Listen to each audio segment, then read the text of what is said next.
नागपुरात महायुती व्हावी असा मुख्यमंत्र्यांचा आग्रह असून या संदर्भात वरिष्ठ नेत्यांचे प्रयत्न सुरू आहेत। भाजपचे निवडणूक प्रभारी प्रवीण दटके यांनी महत्त्वाची माहिती दिली। महायुतीची फार चांगल्या पातळीवर चर्चा सुरू आहे आणि माननीय मुख्यमंत्र्यांचा विशेष आग्रह आहे की युती झाली पाहिजे। त्यावर नागपूरचे सगळे जी काही ज्येष्ठ नेते आहेत, आमचे शीर्षस्थ नेते नितीनजींपासून सगळेजण त्याचा प्रयत्न करतात। मला आज तरी वाटतं की महायुती होऊ शकते। आता ते सीटांचा जो काही आग्रह असेल तो कसा सोडवता येईल याचा प्रयत्न सुरू। कार्यकर्त्यांची मागणी आहे ती खरी आहे। अन्य अध्यक्षांनी तुमच्याशी ज्या बोलले असतील त्या त्यांनी सांगितलं आहे, पण आता माननीय मुख्यमंत्र्यांचा आग्रह आहे तर काय होईल आता आपण बघू। युती झाली पाहिजे असं त्यांचा आग्रह आहे। तो आग्रह काय सीटांवर जर सामंजस्याने तोडगा निघाला तर मग महायुती होईल। उद्धव ठाकरे आणि संजय राऊतांची परंपरा धोका देण्याची असून राज ठाकरेंनी सावध राहावं। आज मिठी उद्या पाठीत वार, इतिहास साक्षीदार आहे अशा शब्दात नवनाथ बन यांनी राज ठाकरेंना इशारा दिलाय। तुम्ही दोघं भाऊ एकत्र येतात की नाही ते बघा।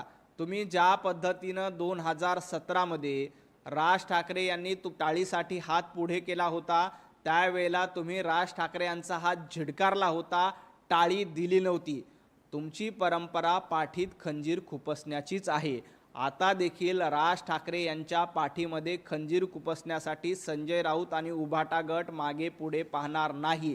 त्यामुळं माझं सन्माननीय राजजी ठाकरे यांना देखील आव्हान आहे, तुम्ही उद्धवजी ठाकरे यांच्यापासून थोडं सावध राहिलं पाहिजे। आज ते युतीबद्दल घोषणा करतील, आघाडीबद्दल घोषणा करतील आणि मग उद्या म्हणतील की बंद दाराआड असं ठरलं होतं की महापौर आमचा करायचा आहे, बंद दाराआड असं ठरलं होतं की आम्हाला जास्त जागा मिळणार। धोका देण्याची प्रथा आणि परंपरा महाराष्ट्रामध्ये उद्धवजी ठाकरे यांनी सुरू केलेली आहे। त्यामुळे राज ठाकरे यांनी देखील सावध राहिलं पाहिजे। तर नवनाथ बन यांनी राज ठाकरेंना इशारा दिलेला आहे। आज मिठी उद्या पाठीत वार, इतिहास साक्षीदार आहे अशा शब्दात बन यांनी राज ठाकरेंना इशारा दिला। उद्धव आणि राऊतांची परंपरा धोका देण्याची आहे, राज ठाकरेंनी सावध राहावं असं देखील नवनाथ बन म्हणालेत।